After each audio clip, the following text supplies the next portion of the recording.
Hey there, Jordan Sheridan, live Status Coup, Monday, June 13th, years 2022. Hope everybody's having an okay day and staying safe in these tough times. There's a lot to discuss. We're going to have some fun later in the show. So stay tuned for that as Bernie will be coming on. Again, Bernie will be coming on. So stay tuned for that. But I wanted to start with something different. I know there's a lot going on right now. There were continued hearings with January 6th earlier today. From what I saw, nothing really majorly surprising came out. Obviously, gas has crossed $5 a gallon in America. And we'll talk more about that tomorrow with Steve Grumbine and talk about inflation and just the insane prices all around gas, food, rent, all of it. We'll talk about that more tomorrow.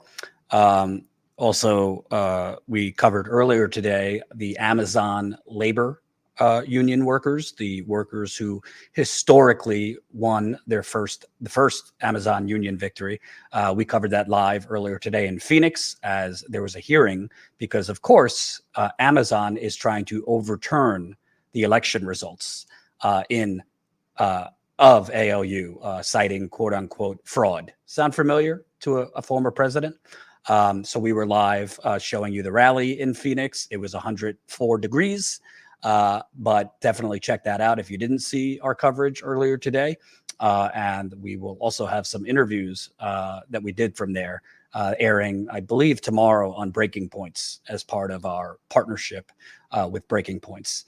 So we'll probably get a little bit later into some of that, some of the ALU rally and what Amazon is basing its challenge to their historic union victory.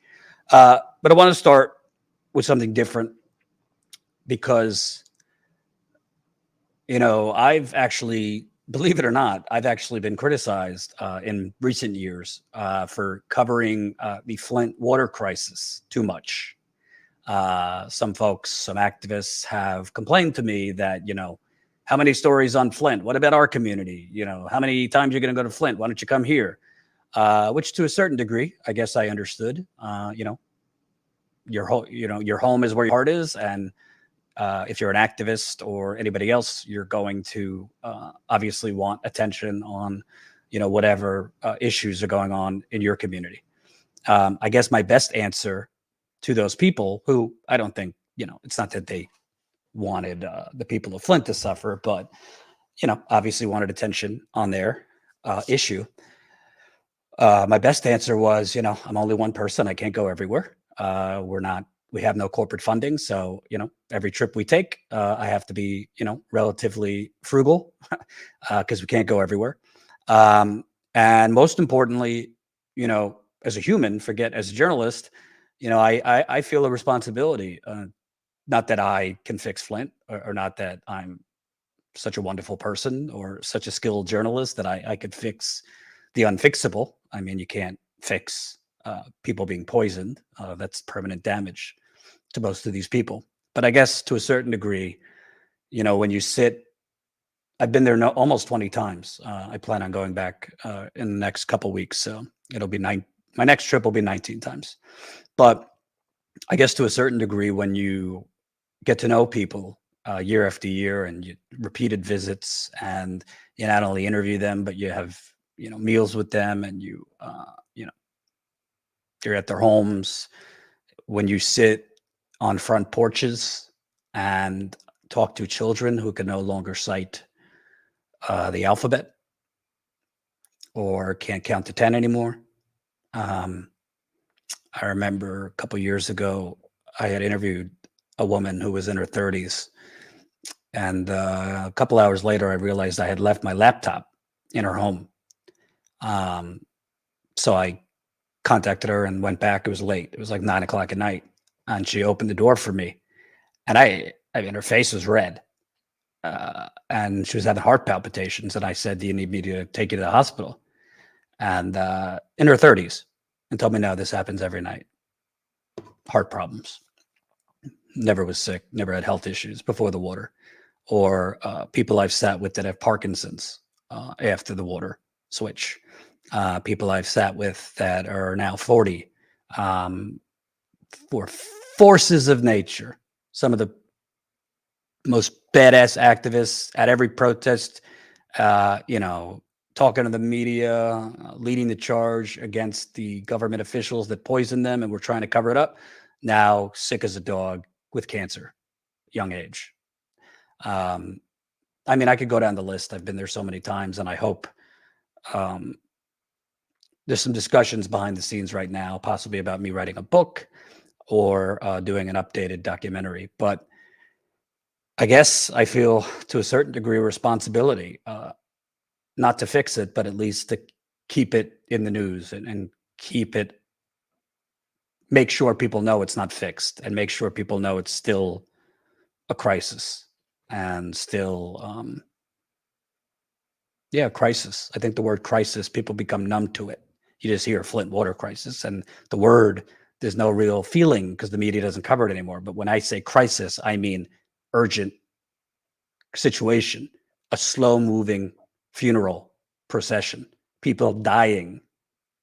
And as an insult to these residents, literally, the state of Michigan put out a bullshit number that only 12 people have died related to the Flint water crisis, which is basically as laughable as what you're seeing right now, them saying, oh, we only have 100,000 cases, 100,000 people, 100,000 people with COVID, or we only have 1 million people that died of COVID, which is laughable.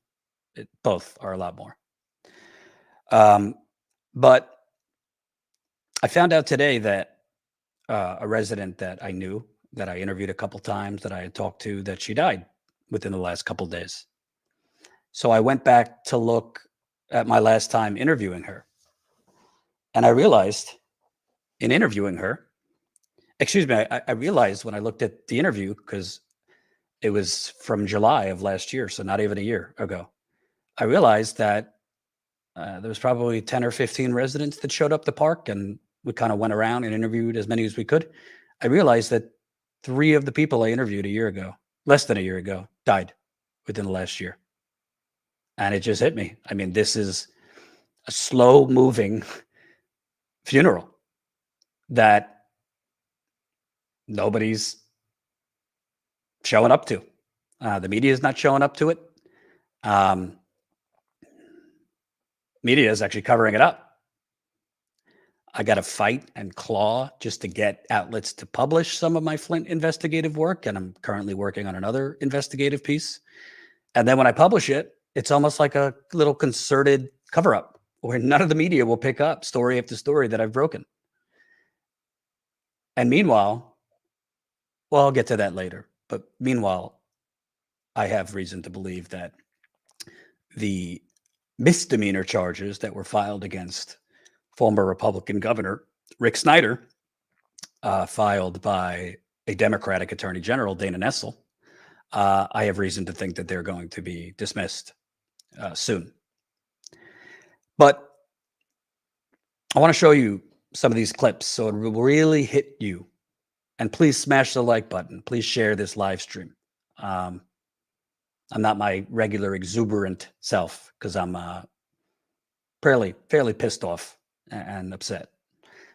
But I want to play some clips for you so you can let it sink in. And some of you Status Coup OGers, this interview I'm about to show you, it'll feel like it was just yesterday. It was July of last year when I was in Flint. Colin, let's play the first clip.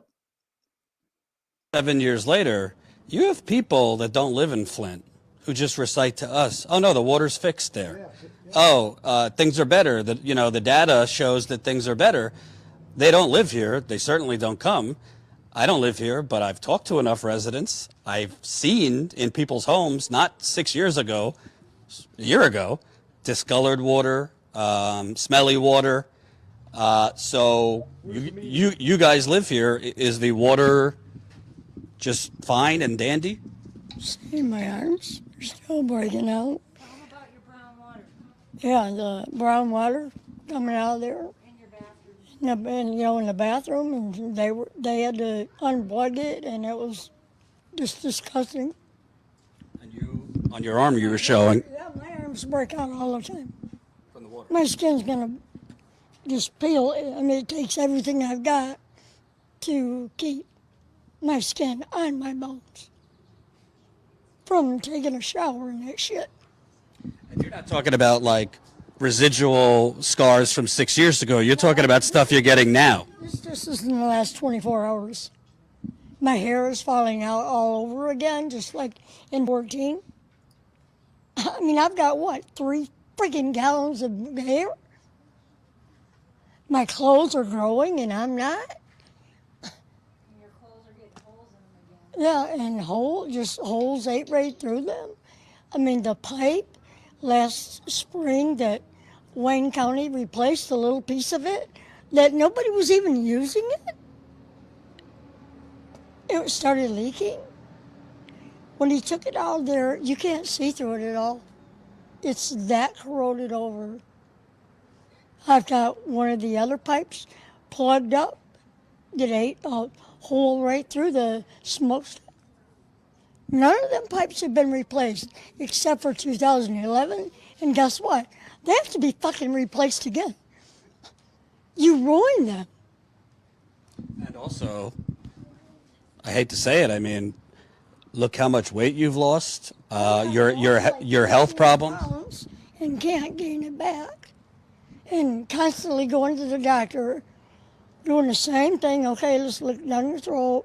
Okay, well, no, you've got all this congestion. You need to be on a round of antibiotics and yeast medicine and blah, blah, blah, blah, blah, blah, blah. When does it end?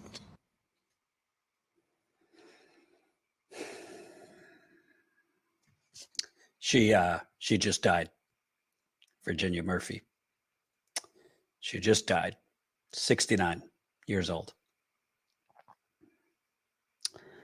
I remember when I met Virginia, I don't know when this was, maybe 4 or 5 years ago. I couldn't help but look at her. I mean, you could see her bones. She was so skinny. I just spoke with somebody, a friend of hers today, who told me that she lost between 85 and 100 pounds after the water switch, hair falling out. I don't know exactly what she died of, but I know that she was healthy before that water switch. And she got so sick from the water, she lost nearly 100 pounds down to her bones. She was on a significant amount of pain medication. A lot of people don't realize this, but lead poisoning and heavy metal poisoning, it goes down to your muscles and your bones to the point where you literally have debilitating pain down to your bones. And she just died. I don't know what the exact cause of death is. Some Flint residents I spoke with told me, they're waiting for an autopsy, but I could tell you with 100% certainty that water killed her. Not right away. Took 8 years, but it killed her. Colin, let's play the next clip. Tony, you're the original Flintstone. You ran a mayoral campaign that was quite vibrant. Well, with Juan and everybody. Right. Everybody here. I mean, you don't see very many people, but yeah, it was a way for me to get heard. That's all. I knew I wasn't going to win it, but it was a way for me to get heard. So you've had health problems. Your wife has had health problems. I know your granddaughter has had issues. I wanted to ask you, because we always talk and you say, well, what are they doing? After we keep breaking stories, they don't do anything. Well, they haven't done nothing. Right. I mean, go all the way back to the media and that. They're not there for us. There's no one there for us. We're all here struggling, and nothing's being done. Nothing. I'm losing houses. My health is going to hell. I can't take it, man. I can't. And what's your reaction? I know a lot of residents are probably not surprised, but what's your reaction to what we found out, which is the former governor, it seems like, there was a coordinated attempt to delete potential evidence of crimes. Their phones mysteriously were erased. Their messages were mysteriously gone from the entire period Flint used the Flint River. And the governor himself refused to hand over his briefings or key documents to prosecutors for years.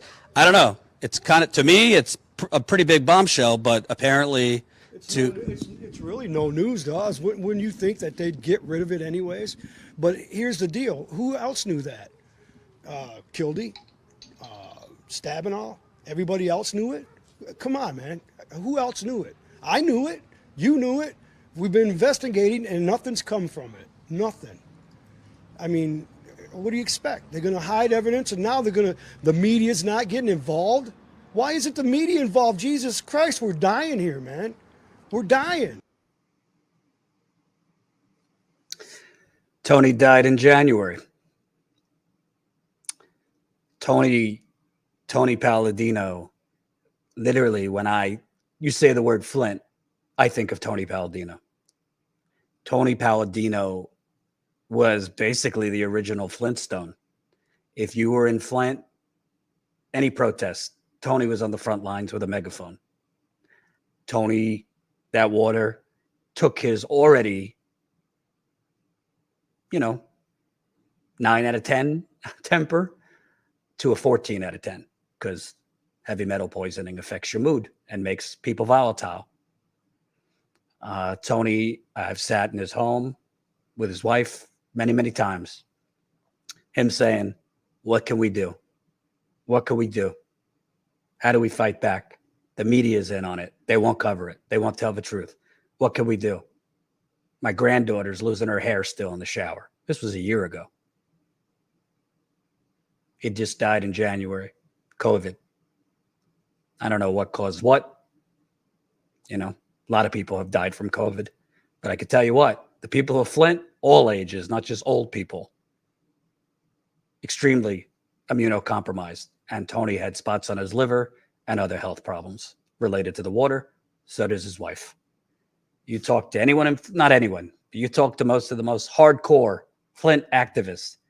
Tony Palladino kept a lot of people that wanted to give up and were tired of showing up at protests and were tired after year after year after year of begging for help.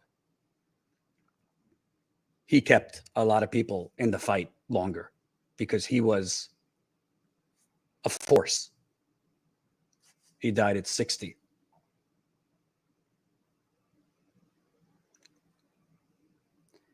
Let's play the next one, Colin. And 6 months after the water switch, my throat started bothering me. So my family physician of 20-something years sent me to an ENT. I got a tumor on my vocal cord. She watched it for 4 years. She was just getting ready to remove it. And she went into scope again, and there was coloring. And I knew from the look of her face, she's the age of my oldest. My oldest is 40. I knew, because she's in her mid-30s. And I got up and hugged her, because she didn't want to say it was cancer. So I went for a biopsy. Long story short, it was aggressive throat cancer. Henry Ford couldn't even identify the bacterias. And after radiation and everything, 6 months later, my lungs and my throat started bothering me again. I spent 3-4 weeks, and know that, after so much, the time frames might be a few days off, but it's not intentional. And after that, they released me from ICU and CCU straight home, and I told them, I can't breathe.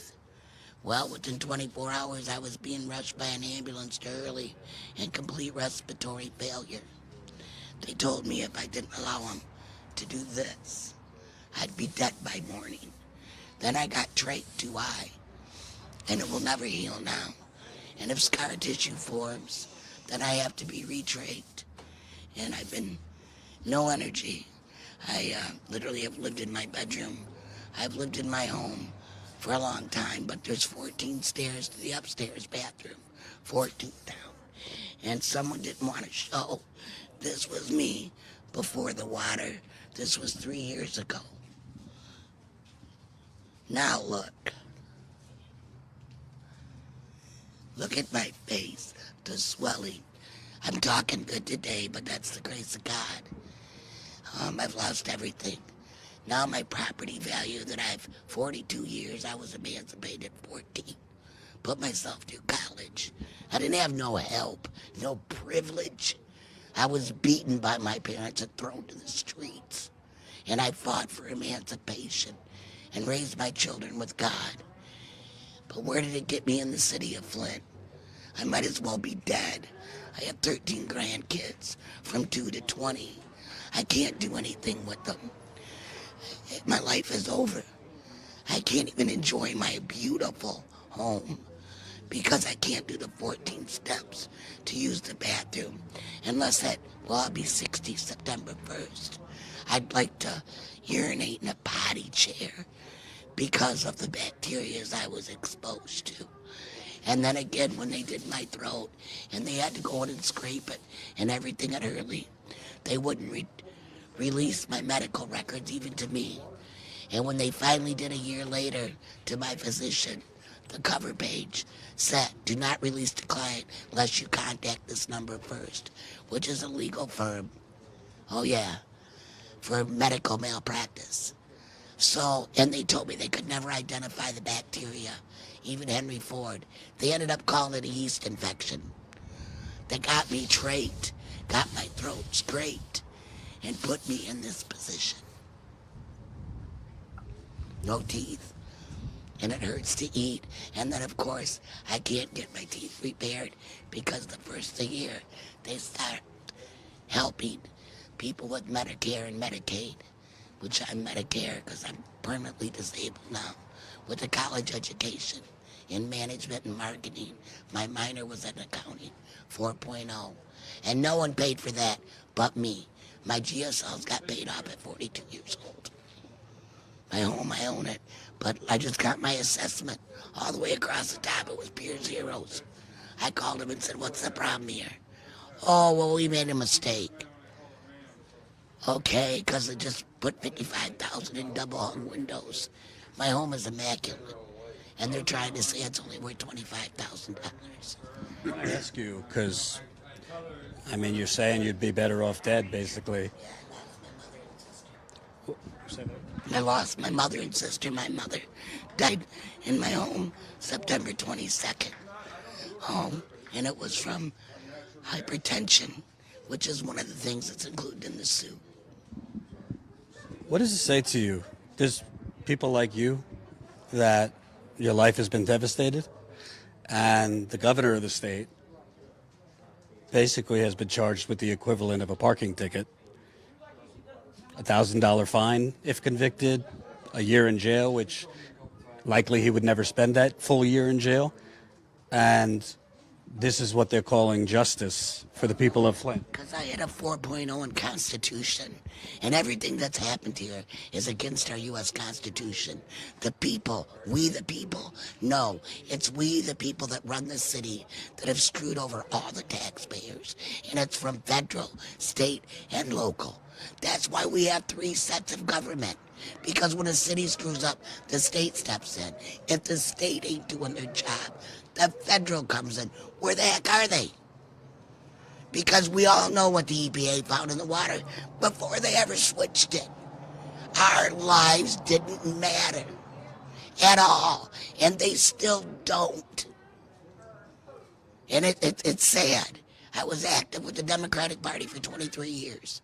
As far as I'm concerned, our country should be ashamed. We're not great no more. We're sad. We donate monies to third world countries for clean water as we poison an entire city. I'm sorry for what you're going through. Honey, don't, because I have something all them people that did this to us don't have. I've got God, and he'll carry me through this. But Lord, I don't want to be standing next to them. But it's sad that our own country would allow them to do this to people and then act like it's all about money. There ain't enough money in the world to give me back my life or my mother or my sister. But it would be nice if they could at least put reverse osmosis in homeowners and in homes so we have clean water. I bathe. This is what happens. Still to this day. Well, the people, the city and the state say the water's fine now. Yeah, just like they said it was safe to switch it. Because that's all been proven that they didn't know what the heck they were talking about. Well, they knew, but they just lied so somebody could line their pockets. And it sure ain't for the benefit of the citizens. Those rashes are from now. Well, this is because now my skin is like a 70-year-old, and it rips like paper. This is from the water. Every time I shower, it starts with little ones, and they come out. It's horrible. But the water's fine. Don't worry. Well, they can drink it then. They're more welcome to come and shower in it at my home, because what people don't understand, it's not just drinking it. The biggest organ in your body is your skin. So anytime you step in that poison water, you're absorbing it. What about people like me? I'm breathing the steam from it anytime I use it for anything. By the way, not to mention, all of these people here, obviously you, are immunocompromised during a pandemic. Absolutely. I've had both my shots, and now the new form of COVID. My doctor's office told me last week I got to go back into quarantine. I've been in quarantine since it started because my immune system is so weak. But this is the first time I've been out. But I felt good enough today, and it's worth somebody listening if they listen. But what I've seen in 8 years now, nobody's listened to nothing but the governor or the appointed mayor that was appointed by Snyder. Emergency manager. Right. And that was all a joke. Genesee Towers, all of it. And they're turning a blind eye. It ain't just the water that's corrupt here. And everybody knows it, but nobody's doing nothing about it. And as far as the people coming out and saying something, I'd be out every time. But if I can't walk 14 steps to use the restroom, this will put me down for a week. What's your name again? Clara Moore. Thank you for sharing your story. You're welcome, honey. You're welcome. Tony asked why I do this. That's why. Because she's not the first person I've met with an unbearable story. But I think it's really says something about you that, lead and other things can poison your body, but you haven't allowed it to poison your spirit. I can't. I have 5 children and 13 grandkids, and that's not the way I raised them. And the only thing that keeps me going is God, my family, and my friends. If I could take it all for everyone in Flint, I would. But I can't. It's sad. I'll die this second if somebody will just listen and help the rest of our community. I'm ashamed my father was in the sit-down strike. He fought in World War II. In this city. My whole family comes from here. And I'm glad my father's gone, bless his heart, because at almost 100 years old, he'd be so ashamed. He was a committee man at Buick for many years. And anybody that's lived here knew the river was poisoned. 2 bots sit on the river. The shops dumped chemicals for years in this water. Where do you think it went? Yes. It's in the banks, it's in the dirt. Probably if you test the dirt within a 5-mile radius, there'll be stuff in it. And where the water factory is, that 101 pipe comes from a chemical plant they just built, 15, 20 years ago, dump it into the Flint River, where they were sucking the water in to give to us.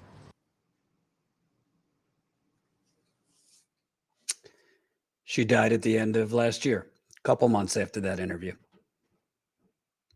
think she died at 60 years old. That was the first time I met her, but she told me that that was the first time she was actually outside in months, because her friends told her there was a reporter coming that wanted to talk to her. None of the reporters in Flint or Detroit or anywhere had given a damn to speak with her.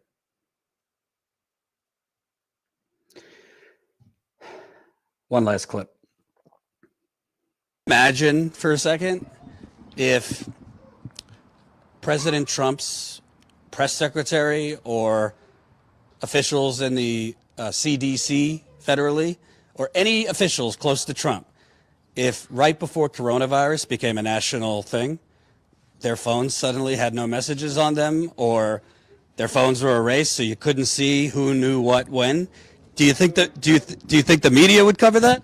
Oh, hell yeah. They jump all over that because the Cheeto did it. Yep.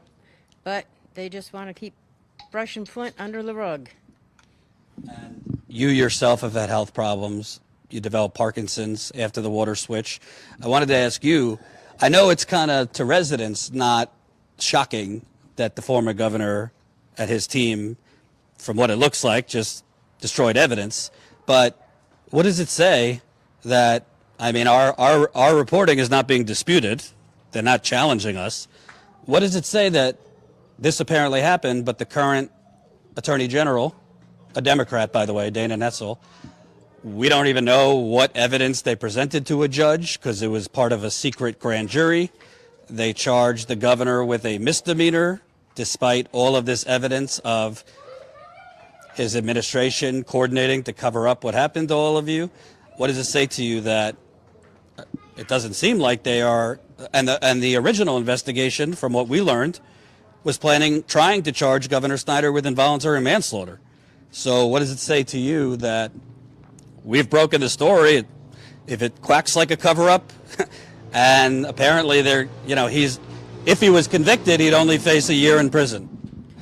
Actually, I think the entire United States needs to wake up and realize that the Democrats are basically Republicans. They're all the same ilk. I mean, we elected Whitmer and Nessel because they made all these promises. Nothing. Duh. We should have known better. I should have known better. I supported both of them. And I could kick myself because I might as well have voted for the Republicans that were running. For as much, yeah, I mean, at least they're honest. I mean, they're going, well, screw you, Flint. We don't care about you. We've got Flint fatigue. But the Democrats, they pretend. Oh yeah, we're going to take care of you. We're going to make this right. Bullshit. All photo op. Yep, it's all photo ops. They come in here, they promise Flint residents the world, and what do we get? Shit on again. Fortunately, Vicky is still with us. But I wanted to play that clip. You know, right now, all the media is pontificating, and please smash the like button. All the media is sitting there in round tables pontificating about our sacred democracy and it's under attack. And we need to get to the bottom of January 6th, and we need to do something to stop it so our democracy will survive. What fucking democracy? A democracy where poor people, middle-class people, the very people that built this fucking country, Flint is where we built this country. Flint is where General Motors was born. Flint made car parts in World War II. And what did our democracy and the representatives of our democracy do for the fine people of Flint that built this country? They took a goddamn machete and ran over the city. And they sold Flint's jobs to Mexico, China, and wherever the fuck they could. You go to Flint now, it looks like Baghdad. No offense to Baghdad. Democracy. And these people have been voting for Democrats, and I'm not even going to get to the Republicans. You know what I think about Republicans. These people have been voting for Democrats, mayor, Congress, senators for 40 years. And what has it gotten them? Nothing.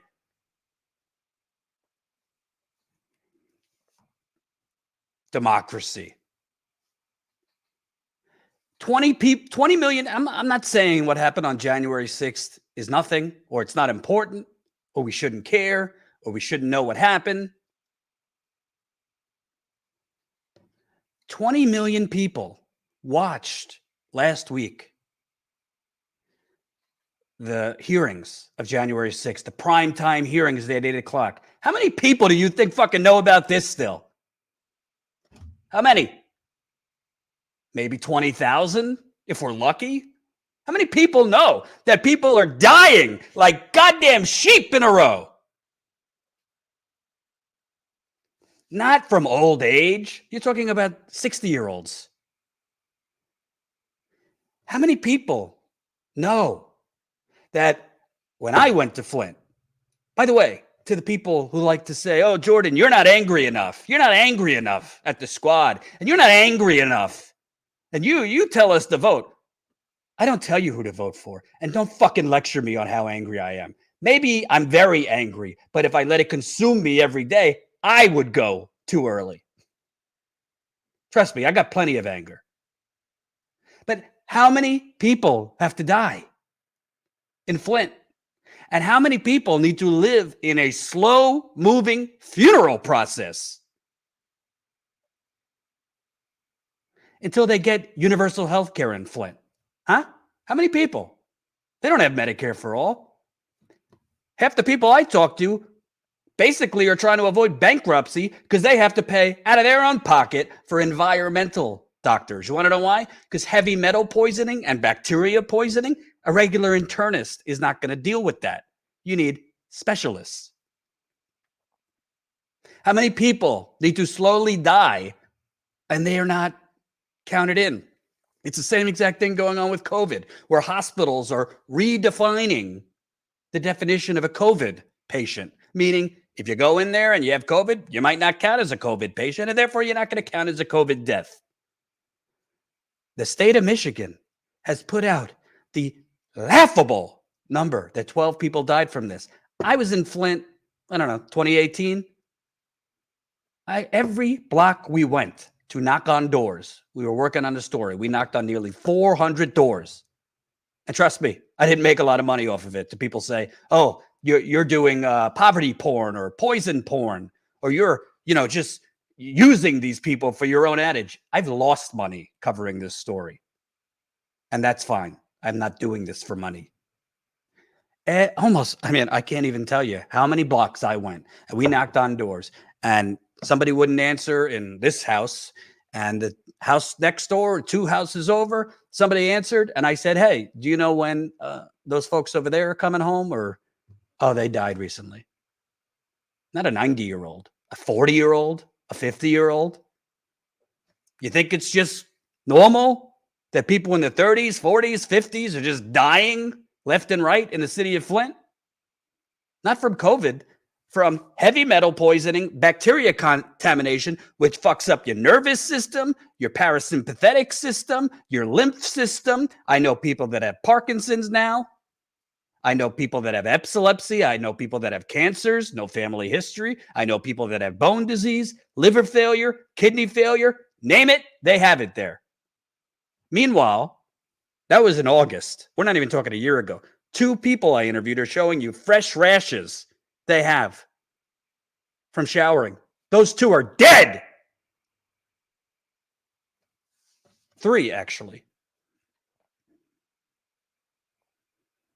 And we want to crow about our democracy is under attack. Well, go ask the people of Flint if they have a democracy. Why don't you go ask the Native Americans if they have a democracy when their land was stolen and they've been poisoned basically since the dawn of time. Fracking, uranium, chemicals coming out of choppers on reservations. 8 years later, not one person, not one government official is in prison. Actually, the top government official, the former governor, which I exposed through, I don't know, my next trip will be 19 times. I've been to Flint 18 times. I've exposed that this governor's closest friend, his best friend, his top advisor, was going around Flint offering sick residents payoffs. You think if Trump's closest friends, if Trump's top advisors were going around offering people payoffs for the election or COVID or anything else, you think MSNBC would cover it? You think CNN would cover it? You think the New York Times would cover it? You think the Washington Post would cover it? You think the Flint Journal would cover it? The Detroit Free Press? I broke that story in Vice. Nothing happened after. The media barely picked it up. Next story. I obtained the governor, his chief of staff, his health director's phone calls from October 2014, 6 months after the water switch. And guess what? Prosecutors got their phone calls. They were on the phone over 2 days in October 2014, 6 months after the water switch. You got residents with rashes, residents losing hair, brown water all over the city. A couple of weeks before Governor Snyder's reelection, they're on the phone 22 times in 2 days. Snyder, his chief of staff, his health director. Prosecutors concluded they were on the phone trying to cover up the deadly waterborne Legionnaire's disease. Bacteria kills people. They were trying to cover it up before his reelection, meaning they knew people were drinking toxic water that could kill them, and they covered it up. In Snyder's case, for 16 months. I broke that in The Intercept. Barely had any media cover it.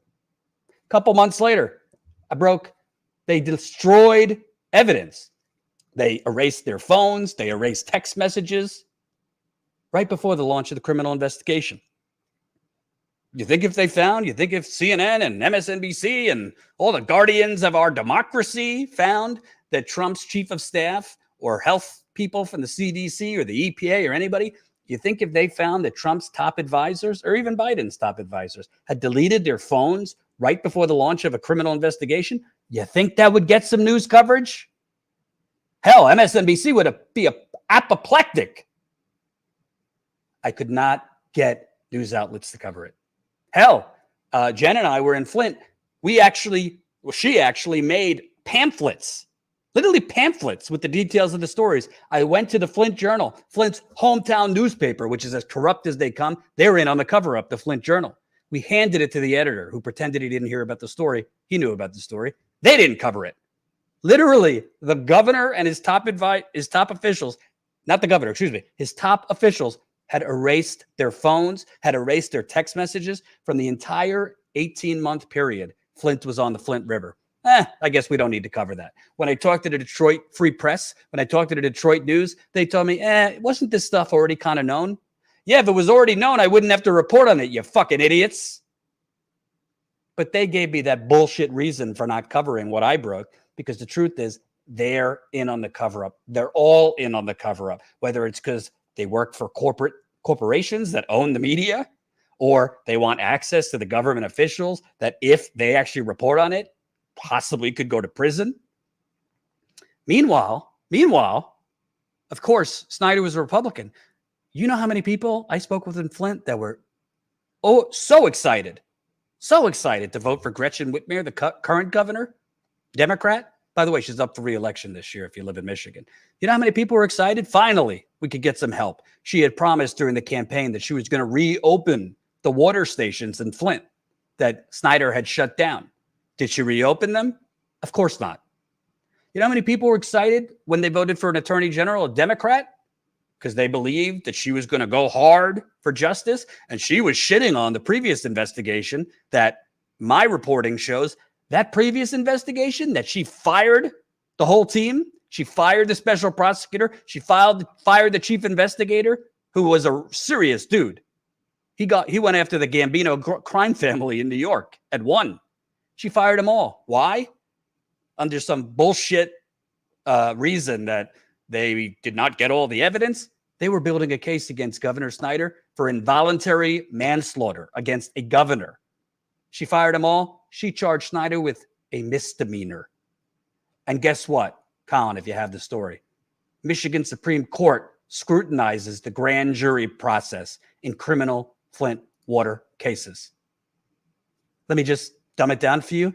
The governor of Michigan, the former governor, Rick Snyder, with his army of lawyers, because he's a fucking filthy rich man, currently has the Michigan State Supreme Court considering dropping the charges against him as well as other defendants on a technicality because the current attorney general and her prosecutors fucked up the case so bad that he might even get off from his already inadequate charge of a misdemeanor. When my reporting has shown he not only knew what he was doing, he not only knew the residents were drinking this contaminated water, he helped cover it up. He knew people were drinking contaminated water and he covered it up. Not to mention, by the way, if you follow Status Coup, there was major financial fraud that led to this. Wall Street banks, JP Morgan, Wells Fargo were involved too. There was a fraudulent financial deal that led to Flint even being on the Flint River in the first place. I mean, I could go on forever, but the bottom line is, give me a fucking break that we have a democracy. Give me a break. Oh, and you got all these media channels, corporate, you got independent media that do this bullshit all the time. Oh, let's do 20 videos on the squad and let's do 50 videos on, bullshit, clickbait. This YouTube host is awful and this person is corrupt and this and this and this. Meanwhile, who the fuck is covering this? Who's covering the slow-moving funeral in Flint, Michigan? And by the way, to those out there, I know it's not just Flint, but you know what? This is a unique case because those people have been poisoned by, slow-moving capitalism, industrial and corporate pollution in their communities. If you're black, brown, indigenous, uranium mining, fracking. These people were literally, it was an acute poisoning. A switch. They pulled a switch. And guess what? Flint, at the moment, I think is 52% black. A lot of poor white people, too. But guess what? Libby, Montana, which had an asbestos disaster years ago, a lot of people died. You know what was snuck into Obamacare? Medicare for all for the white folks of Libby, Montana, because Libby, Montana is 97% white. And you know what? They should have got it.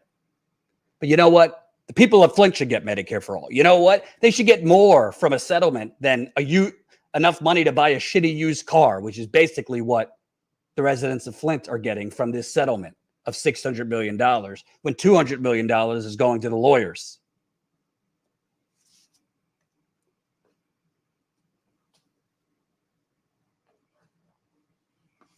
And by the way, to these YouTube channels who want to fixate and, pretend they're leftists when they just ignore Republican extremism and they ignore Republican white supremacy and they ignore Republican attacks on free speech and they ignore Republican corruption. I think you could figure out the YouTube hosts who pretend to be leftists, but do 50 videos on the squad and Bernie and this and that and pretend to be leftists. Meanwhile, just minimizing Republicans. Actually, more than minimizing Republicans, they make Republicans out like Republicans are somehow better on war and better on free speech and this and that. Well, guess what? This happened because a Republican governor wanted to run government like a business. And the cover-up was from a Republican governor and his allies in the media. And you want to know what? A Democrat has come in and she has taken the baton and continued the cover-up. Gretchen Whitmer hasn't done a goddamn thing for the people of Flint. She's pretended that the water is fine. Meanwhile, to be clear, we're now over 8 years. So before you know it, this will be a decade since this happened. There is not one reputable person that could definitively say that the water is fine in Flint. And it drives me crazy. So I could only imagine the people of Flint, how much it drives them crazy. When you have these people on Twitter who don't even live there. Oh, Flint's water has been fixed for years. You're lying. Why don't you go there and talk to the residents? Why don't you go in these residents' homes and smell their water? If it's so fine, why don't you drink it?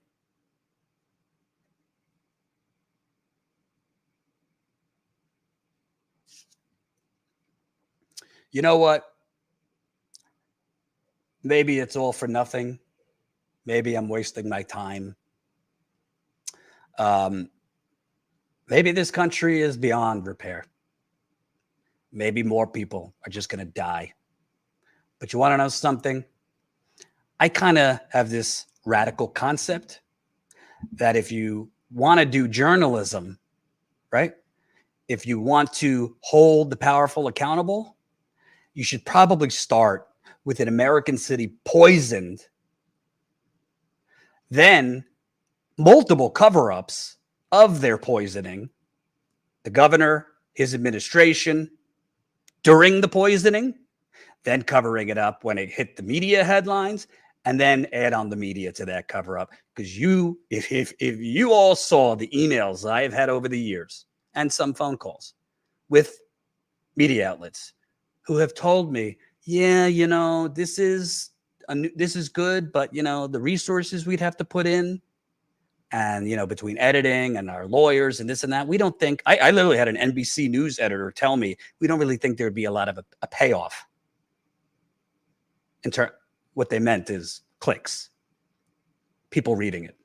And I said, so what would draw that payoff? You want me to find video of the governor pouring lead into the water? Would that be enough for you?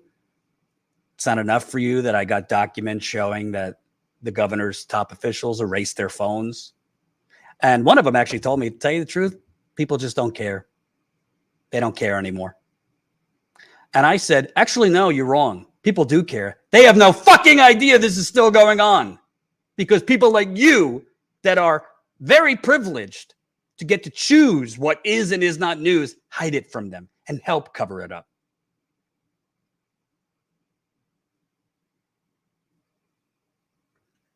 So you know what? I don't care if I have to go there 100 times. I don't care if I have to do this for the rest of my career, however long that is. This will never make Status Coup money. Look at us. We got 128,000 subscribers. We're lucky if we get over 300 live viewers because YouTube hides this kind of reporting. YouTube's algorithm, which is rigged, by the way, thanks to Google, literally elevates hot air packaged as controversy. You know, this YouTube host fighting with this YouTube host, and this one's a sellout, and this one's a fraud. Put it in all caps. You'll have a couple thousand live viewers. Or frauds who basically do nonstop propaganda, Russian propaganda, their channels explode. Or anti-vaccine bullshit, their channels explode. Actual real reporting, it's basically hidden in a cave. That's why it's so important to those of you who actually support Status Coup with your $5 a month, with your $10 a month, because I can't keep going back to Flint. We don't have money coming out of our ass. I don't have a money tree in my backyard. But at the end of the day, you know, there's been this talk, been a lot of talk about, let's get back to normal, right? Pandemic. Let's get back to normal. People are tired of it. Well, guess what? The people of Flint can't go back to normal because they've had an 8-year pandemic. Actually, they've had a 40-year pandemic when you add in the goddamn economic demolition crew that the Democrats and the Republicans took to Flint.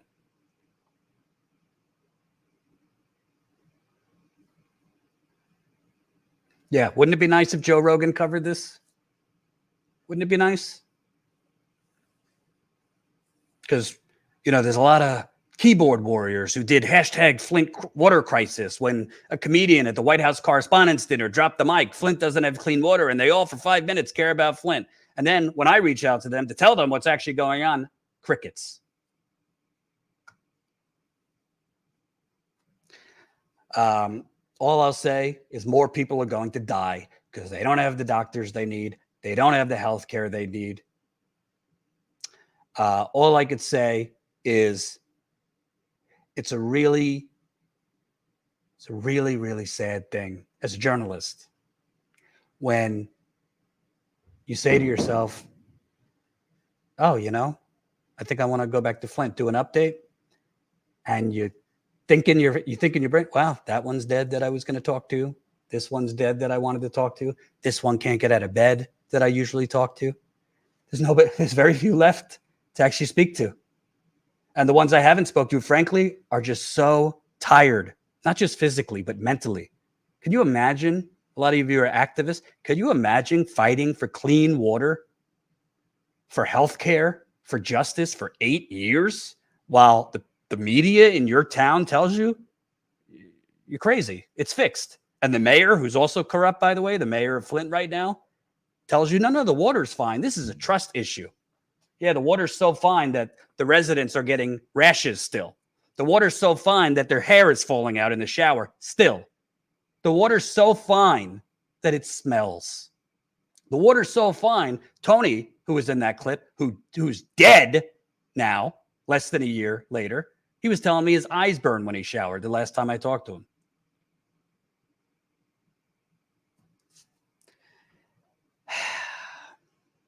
Anyway, all I could say, and we're going to move on.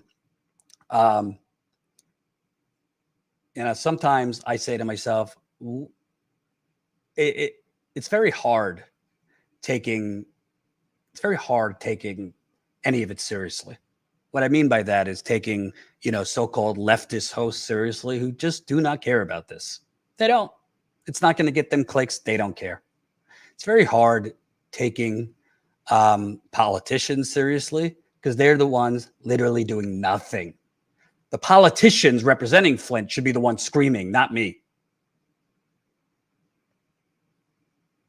And it's very, very hard to take, Rachel Maddow seriously, or Jake Tupperware seriously, or CNN, the New York Times seriously, when they're writing about our sacred democracy. Please. They want to talk about democracy? Go to Flint.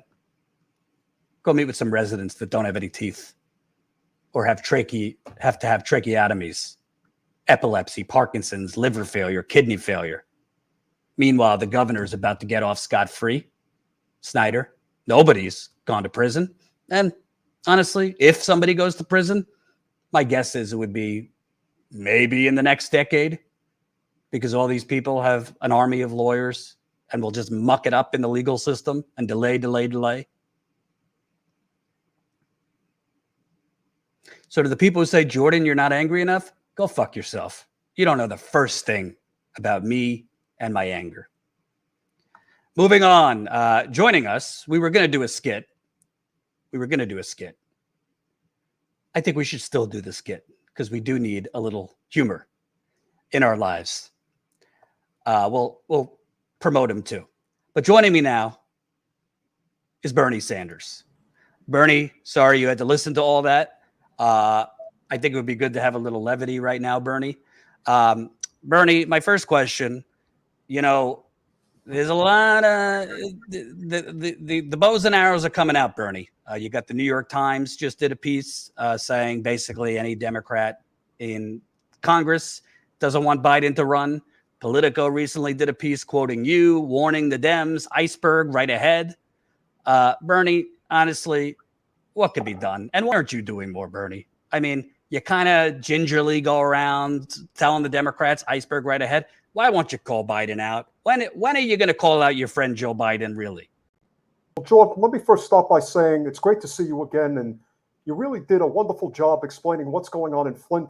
When I ran for president in 2016, I made a great point to talk about the fact that there was no clean water in Flint. It is terribly unfortunate that 6 years later, this is still a serious problem. If I was president of the United States, I guarantee you that something would have been done and done very seriously about it. As far as my good friend Joe is concerned, well, unfortunately, right now, we are distracted by a lot of ancillary issues that are not as serious as others. But of course, right now, Senator Murphy has brought this bill to the floor about gun reform, and we'll see what ultimately comes of it if it gets caught up. But the good news is we are starting to make some progress. But as you mentioned, I had mentioned in the Politico article, if we do not come to the gun show with an actual gun, no pun intended, we are going to get destroyed in the midterms. The GOP is poised to not only take over the House, but they're going to take over the Senate as well. If we only tell the American people, yeah, we can't offer you anything, but the other side stinks, that's not going to be a winning message. We must push forward. Remember, my good friend Joe, he did say he was going to push forward a $15 minimum wage. That hasn't happened. We definitely need to do something about our health care. Nothing's happening there. We need to expand a clean energy grid. He could have the authority to do that. He's not doing that. And of course, we have endless war, and that is not a solution either. Keep going into the Middle East for more resources when we need to be focusing on how to reduce our carbon footprint. That's not going to get it done. But Bernie, part of friendship is telling your friends the hard truths. And frankly, I don't know why Biden is really your friend. He's screwed poor people. He's screwed Iraqis. He has sent people to war for false reasons. He literally sent jobs overseas. He was palling around with segregationists in the 70s. So I think you need to reevaluate who's your friends, Bernie. But separate, part of friendship is telling your friends the hard truths. If Biden can no longer do it, if Biden is not even willing to go after Manchin and Sinema, then maybe your friend should step aside, Bernie. Well, look, I do not have that many friends in D.C. It's unfortunate, but that was a choice that I made years ago. Joe was very good to me for all those years, and I am a loyal person to a fault. I admit that. And unfortunately, when you have a limited amount of friends and you don't really have a social life, I mean, I have to do what I have to do. So Joe was at least willing to entertain some of my ideas. He promises we're going to get some stuff on the floor. I'm still waiting around. I don't know what that's going to mean. Once the midterms happen and if we lose control of the House and the Senate, it's just going to be political gridlock for the next 2 years. And of course, a lot of people are going to be talking about whether or not Joe should run for president again. And then, of course, people are asking whether or not I'm going to run for president again. I don't know, Jordan. I don't know what I'm going to do. Well, Bernie, one thing that was interesting is one of your team leaked that you would consider running again, but only if Biden wasn't running again. My question to you, and I understand he's your friend, but the guy's at lower approval ratings than Trump was. It doesn't. I don't think it's going to get much better for him, Bernie. You got gas at $5 a gallon. Obviously, you have food prices high. It looks like it's going to be a political bloodbath, and Republicans are taking back the House. So wouldn't this be a perfect opportunity for you to primary Biden, who, we don't even know if he's going to run again, but he's going to be even more unpopular come next year when if you ran a third time, you'd have to launch next year. And you could say, hey, I told you so. I told you so. I was the guy. I was the right guy. I'm a year older than Joe, but frankly, I mean, compare and contrast. Look who has the energy here. Why are you saying you'll only run if he's not running? Well, look, I haven't made a decision yet, and unfortunately, it is usually not politically smart to primary an incumbent president. I have not made any decisions. I know there are people who would like to see me run for a third time. Third time's a charm, perhaps. I'm not really sure. My great concern, of course, is the fact that Joe has let us down. We needed more robust types of policies that needed to be pushed through. Unfortunately, we have allowed ourselves to become sort of DC brained, as they say, especially Joe. He really has allowed this idea that we have to have decorum, and that's how we're going to get things done. We can't even temporarily suspend the filibuster to pass any type of reasonable gun legislation or even expanding health care as needed during this pandemic, or declare a national emergency regarding the environment. Had I been president of the United States, there was a lot of things that I would have been prepared to do. We would have definitely decriminalized cannabis. I don't participate, but I certainly don't fret anybody who chooses to do that. We also would have been able to expand healthcare to everyone during the midst of the pandemic. We should have done that anyway. We definitely needed to get more of those $2,000 checks out to the American people. We didn't do that. And of course, we also need to end these senseless wars in the Middle East. And by doing that, we allow ourselves to reduce our carbon footprint. Could have declared a national emergency to start building out that clean energy grid. I don't believe Joe is going to do any of those things. It pains me to say that. But as far as whether or not I'm going to run for president again, it is a daunting task. I am a little up there in age. We may need to have somebody a little bit younger, maybe a little bit more sprightly to do it. But if push comes to shove, I can't say that I'm saying no. I have not said no to running a third time. And Bernie, one more. Listen, I mean, with all due respect, you're 80. You're going to be 81. But I'm in really good shape, Jordan. Wait. God willing, Bernie, you got 20 more years. God willing, you have 50 more years. But if you're going to do it again, why don't we just say, fuck it, Bernie? Forget the Democrats, Republicans, skip it all. Run as an independent, Bernie. You might not win, but they've screwed you. There were a lot of promises made by Biden to you. I read your book, and he hasn't delivered. Why don't you run as an independent? Hey, a new poll showed 58% of people would support an independent candidate. Why wouldn't you consider running as an independent?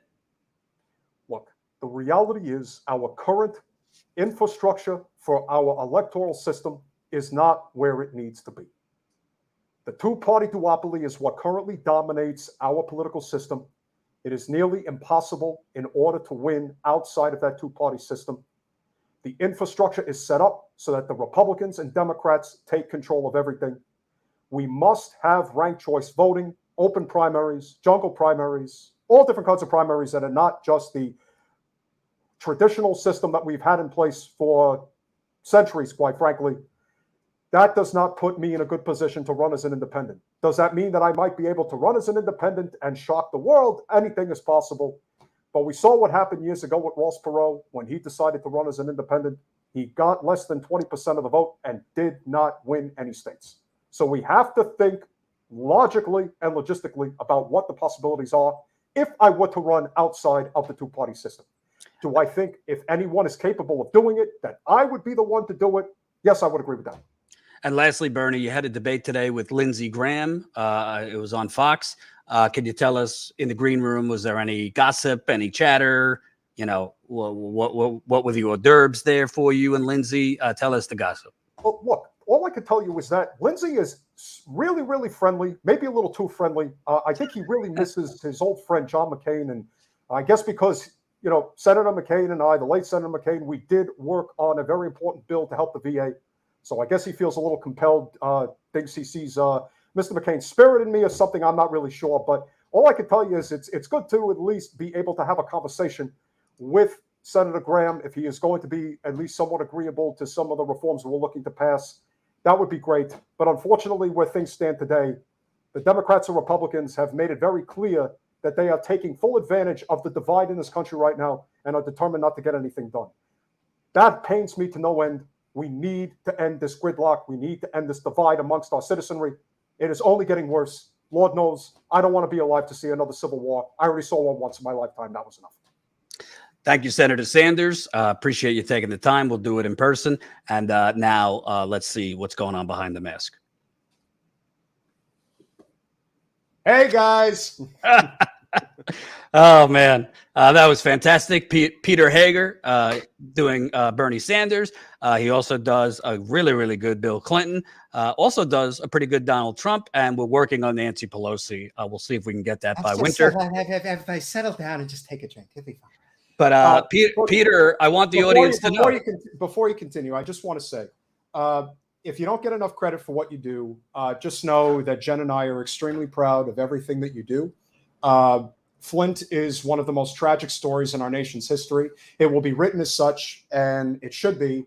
And more responsibility should be placed on the shoulders of Governor Whitmer when it isn't.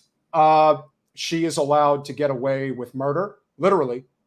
Governor Snyder was obviously terrible in infinite amount of ways. But the fact that, much like the way that President Biden has handled COVID, which you could make the argument in some ways has been even worse than Trump, if that's even possible. The way that Governor Whitmer has handled Flint is even worse than Governor Snyder, because they already know what's going on and they are deliberately making this worse. It's so much easier when the GOP is in power to point out these atrocities that are going on. But because the Democrats are in power, they just sweep it under the rug because the corporate media apparatus protects them to no end. And that is why what you do is so very important. Can't say good enough about what you do. Thank you, sir. Also glad to have you on because in an hour or so, you got a pretty big interview coming up on your channel, Generational Change, which people should subscribe to. Who are you interviewing? We have got none other than Jesse the Body Ventura. He is coming to the podcast, and we're very excited to have him. Jesse is a hero for a lot of people. We've talked about this at length. I think he should have absolutely been the nominee for the Green Party ticket in 2020. I think he would have made an exceptional difference. That wasn't going to win, but do I think that he would have had an impact that was significant to the extent that he would have forced both Trump and Biden's hand regarding maybe some policy or concessions that would have allowed them to get what they needed to get in order to win? Yeah, I do. I think that would have made a really big difference for sure.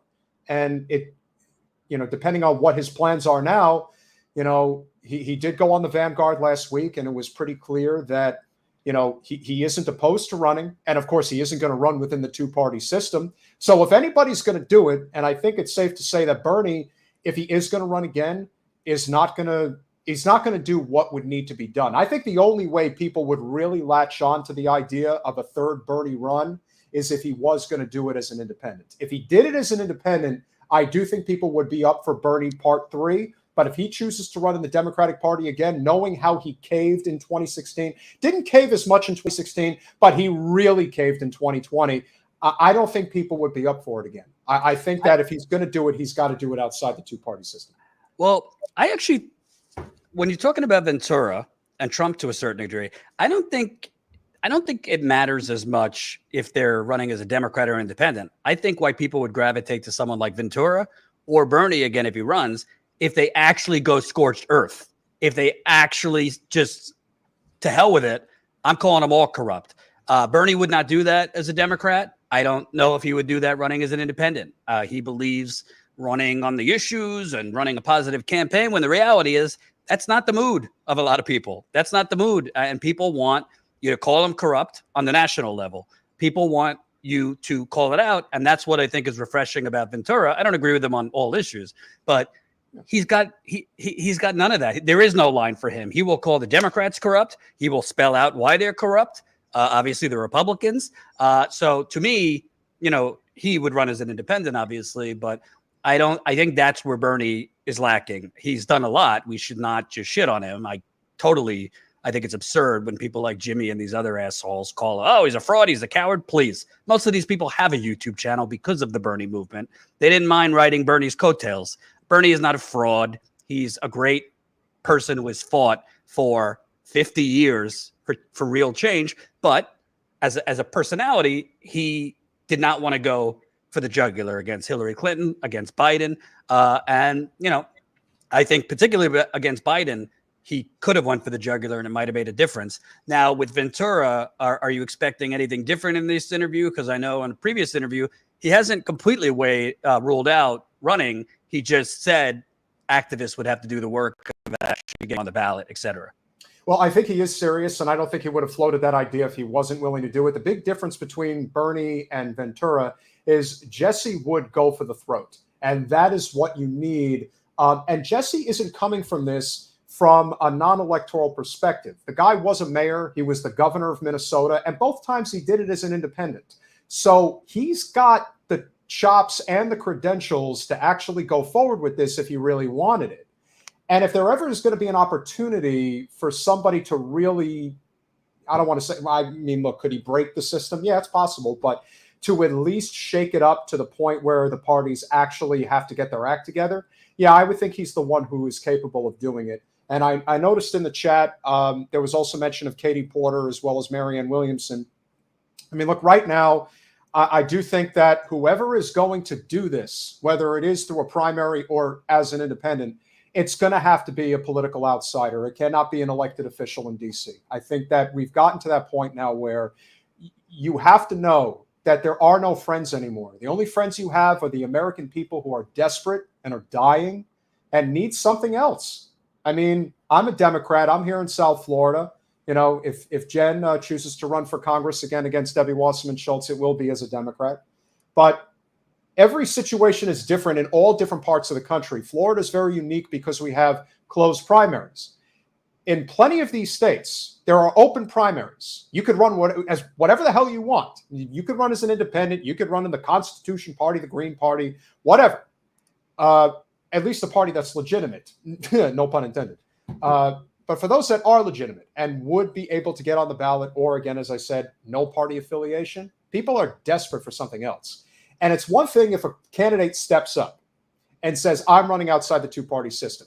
We've had our conversations about Andrew Yang. There is something about Jesse Ventura that's different than most. He really has an idea of what needs to be said and how it needs to be said. And he is a bull in a china shop. He is not only a former governor, he was a Vietnam veteran. He's got there is something to him. Like I Well- said, I really wish he had run in 20. Well, actually, I think something you said about Ventura is important, because if he ran, let's say it's Trump again, or let's say it's DeSantis, I really think you need someone, again, I don't agree with him on everything, but he's a towering figure, and he could really make somebody like DeSantis or even Trump look like chump change and look like small, and basically call out Trump. It came out in the hearing today. Trump basically conned his people to donate $250 million under the, election defense fund. He could really show up Trump, whereas Trump was really overpowering to most journalists, to most other politicians, just talking over them. You're not going to talk over Jesse Ventura. Same thing with DeSantis, who likes to try and talk over people. So I just think, forget the policy for a second. I think just from a eye test and listening, he could really look like the powerful, towering figure and make these people look small. I definitely agree. If you've ever heard him sort of break this down, he's almost too relentless. And I can see where he would turn some voters off. I see some people in the chat mentioning a Jesse Ventura, Marianne Williamson ticket. That would kind of be a pretty interesting yin and yang type situation. I think Jesse's really strongly considering this. And the fact that he's even floating this idea that, if you get me on the ballot, let's do it. You kind of have to wonder what would be holding him back at this point, whether it is again, the Green Party. The problem I have with the Green Party is that it has such a negative stigma attached to it. It is a wholly incompetent run organization in so many ways. What went on behind the scenes, we'll never exactly know regarding what they did to Jesse in favor of Howie Hawkins. We will never fully know what they could have been doing over the years to really be building their infrastructure that should have been built. Somebody that you and I both know, Ken Mejia, who had run on the Green Party ticket for Congress both times in Los Angeles, is now poised to be the comptroller of the city of Los Angeles. Pretty big, important position. The guy who controls the money. That's a pretty big deal. Now, of course, he did it as an independent, but he was never going to do it as a Democrat. And the fact that he has succeeded, he's done it right, but he's like the only one that's actually attempted to build an infrastructure outside of the Democratic Party, and he's done it really well. I think what we run into with a lot of the people who are looking at, I don't want to do the Democratic Party thing anymore. I definitely don't want to be in the GOP. We get caught up in the top-down mentality. The GOP has the mentality of it's the bottom up. So if you really want to take this over and you really want to make sure that the people we elect are not bought by the two-party system, there are plenty of nonpartisan races that are out there as high as mayor of major cities that do not require you to be in a party. And so that, to me, city council, county commission, school board, mayor, all of that matters. And a lot of what I think will work for somebody like Jesse or Marianne Williamson or whoever that goes forward with this, it can't just be them running for office. You're going to need an army of people that are running at the local level outside of the two-party system. If that happens, then I really think you're really onto something. Because I think people have been in the game probably 6-7 years at this point. A lot of people really know how the sausage is made now. Now it's a question of really sharpening our skills and making sure that we're able to take it to the next level. That's really what it's about.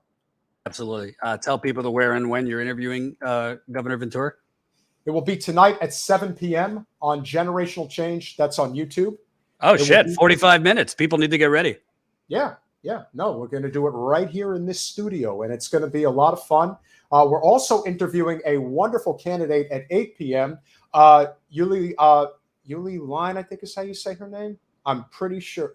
Uline Neo. Uline Neo.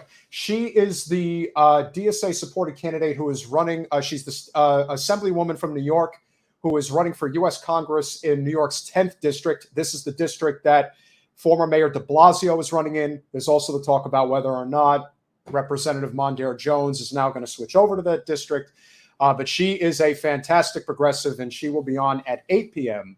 So we've definitely got a pretty packed schedule. So if you guys are not currently subscribed to Generational Change, we certainly hope that you will be. Make sure, as Jordan always likes to point out, click the bell. That is very, very important because, again, They unsubscribe people all the time, much less suppress channels like Well, ours. that's why, Colin, come on for a second. That's why we are pushing our text list. So if you're not on Status Coup's text list, you got to get on our text list because they're charging us a fucking arm and a leg. Colin, what did we have to increase this to over the weekend? $500 a month? A little more than that, but yeah, around there. Yeah, we're paying over $500 a month for this text message list because YouTube won't notify people when we're live. So make sure you're on our text list because the more people that sign up for the text list, it's actually shitty for us because it costs us more. What does it cost us? Like per text is what?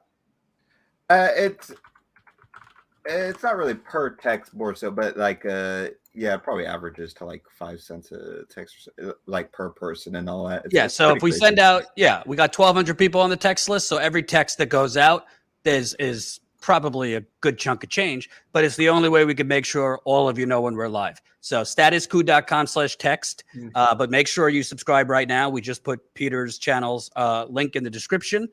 Go subscribe right now. Tune in at 7 o'clock for the Jesse the Body interview. I'll be watching. Anything else people should know? Well, obviously, we're always looking for new ways to grow the channel. It is not easy.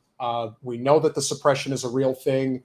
We have a wonderful young gentleman who's been helping us out with doing videos on TikTok. If you want to check us out there, everything is generational change except for Twitter, which is GenFL23. But everything is connected to generational change. So that's Instagram, TikTok, Facebook. So if you guys want to check out our work, again, we do not do gratuitous segments like a lot of these other shows do. We try to be as informative as we can, especially here in South Florida where it's really necessary. Governor DeSantis is looking like President DeSantis unless something extraordinary happens over the next couple of years. I hate to have to say it, but when you're in it long enough, you see where the political winds are moving. So we are trying to transform politics into service. That is our primary objective. It is very important that we collectively try to support each other's channels, especially in the case of Status Coup. We do not have real journalism outside of, a handful of different channels that are out there. Obviously, hats off to Crystal Ball and Sagar and Jetty over at Breaking Points for having Jordan on and covering his work. I really wish more of the bigger channels would do that. It would be wonderful if Joe Rogan, the king himself, would be willing to have on Jordan on his show. I still think you should be reaching out to as many shows as possible, even the right-wing shows, if they're at least willing to have you on and to hear your message. We've talked about a couple of the content creators that are out there that I do believe would have you on, because I think the topics that you talk about are not topics that people are necessarily going to disagree on. You're not going on these shows to talk about the culture wars. You're going to talk about real-life economic issues that are killing people. And it's not surprising that people in Flint are dead, because it was inevitable they were going to die, because nothing is being done about this situation. It's poison. You're literally poisoning people and killing them. People want to pretend like this isn't happening. They want to just focus on, let's just worry about the January 6th hearings. And not to say that that's not important, but it sucks all the air out of the room so you can't focus on anything else.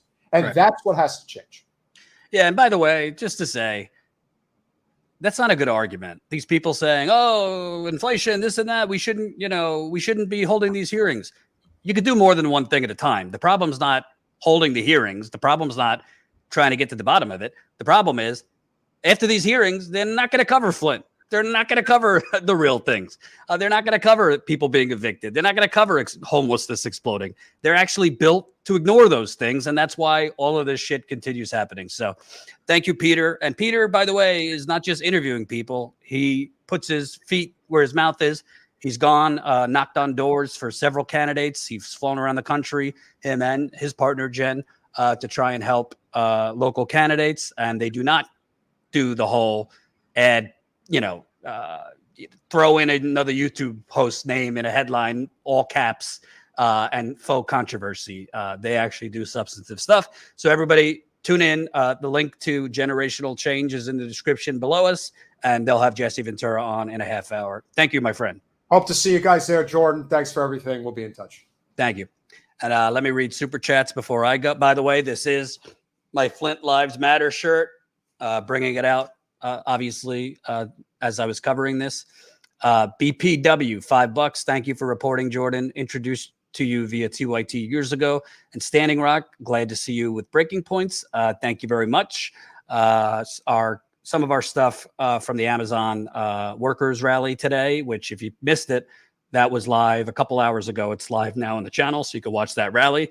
You want to talk about trying to overturn an election? The Amazon is literally trying to overturn the Amazon labor union workers' historic victory. They held a hearing today because Amazon is throwing a bullshit challenge to their union victory. So we hired a cameraman, not cheap, in Phoenix to go to the rally to cover it. So we'll have some of that tomorrow on Breaking Points. Big Dumb Animal, $7. Thank you, Jordan, for refusing to let this issue die. Unprosecuted murder and manslaughter needs to be given constant attention. This is not just unprosecuted murder and manslaughter. This is a genocide. And I don't use that word lightly, but I don't know what you call poisoning a city and then leaving them to slowly die and then covering up that people are slowly dying. I don't know what you call that other than a genocide. Thank you for the super chat. Kelly Elaine, $100. Holy cow. Thank you so much, Kelly, for your continued support and that really, really generous donation. I really, really appreciate it. Lydia, new YouTube member. Welcome, Lydia. By the way, I should say, give shout outs. We got a couple new members today. Thank you. New Status Coup members. Courtney, Alex, Annette, and James. That's 4 new members. Hey, if you haven't signed up, statuscoup.com/join. You fund my trips to Flint. You fund us hiring camera people to cover the Amazon workers rally. You cover our reporting trips around the country on homelessness, evictions, black men being assassinated, other cities being water being contaminated, workers fighting back, covering union drives, covering strikes. We've been all over this country. You fund it, and we need to grow because it isn't cheap. So sign up if you can, statuscoup.com/join. You can become a member for $5 to $10 a month, and you get access to our monthly members call too, which is a lot of fun through Zoom. John Ramsey, $10. We always find money to bail out Wall Street military budget, but when the average citizen needs help, it always, how much is that going to cost? Yeah. Hey, why don't you give, hey, by the time I sign off, we'll give Ukraine another $100 billion. Meanwhile, we can't get Flint clean water, can't give them Medicare for all. Hell, all the damaged pipes haven't even been changed yet, and it's 8 years later. You think it would take 8 years to change the pipes in Beverly Hills? It would take 8 minutes. Loner Weirdo, €3. Thank you. $4.99. What did it do? Didn't Obama refuse to pursue charges against Snyder? No, that's the current Attorney General. He only charged Snyder with a misdemeanor. Obama couldn't have charged Rick Snyder as the president. But the Department of Justice should have investigated it. They did not. Bin 31, $49.99. It's a disgrace, Jordan. Thank you for continually to show the light. This country chooses the outrage they choose to support. It's shameful. My heart has and continues to break for Flint. We must continue to fight for the lesser of these. Couldn't agree with you more. And that's why I keep fighting. Thank you for the kind donation. Paul, $3. Thank you, Paul. Tony, $5. Sorry about the loss, Jordan. Every death is tragic. Shame on the journalists who don't give a crap. I wouldn't know about Flint without you. Shame on the journalists. They're not journalists. They're fucking PR stooges. If you are a journalist in Flint or Detroit, Michigan, nationally, and you just choose to just ignore a slow-moving funeral procession that's continuing to add graves every day, and you just ignore that, you're not a journalist. I don't know what you are, but it's not a journalist. Das Bloß Fleisch, €4.99. Politicians don't even get a slap on the wrist for their crimes, and Flint residents suffer a death penalty that makes the gas chamber look humane. Yeah. Like I said, every time I think, I start getting ready and thinking about, I want to get back there and do an update and do another trip, I look at my phone and realize, shit, he's dead. She's dead. She's too sick to talk. I mean, literally, I've been there 18 times over 6 years, and I would say 20 to 30% of the people I've interviewed are either dead or too sick to talk. Kelly, $4.99. I don't have anything to say. I just wanted to give you money in case you need it. Thank you, Kelly. Thank you so much. It's kind of you. Courtney, $5. Absolutely devastating how many people are suffering in this country and the world purely because of greed. purely because of greed is correct. Joshua, $20. You are right, Jordan. Anyone who wants out of this world of lies can listen to you. Everyone else can go to hell. I like that.